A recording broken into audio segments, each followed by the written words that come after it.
Ayun guys, si tatay wala pang benta.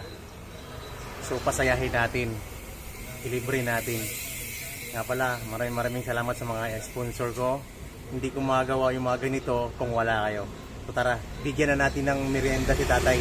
Yan o, wala pa siyang benta. Tumabi lang sa akin, inaantok. So bigyan natin ng merienda, pasasayahin natin. Sa mga sponsor ko, maraming salamat sa tiwala ninyo.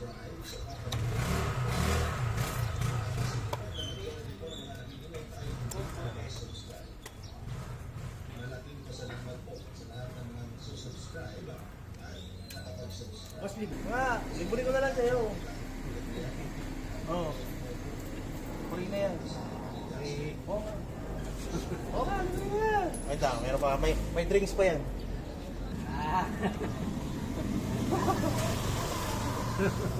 Okay ba? Thank you. Ha?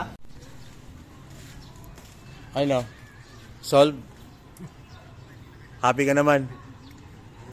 Magpasalamat ka sa mga sponsor ko. Sila yung nagbigay sa inyo yan.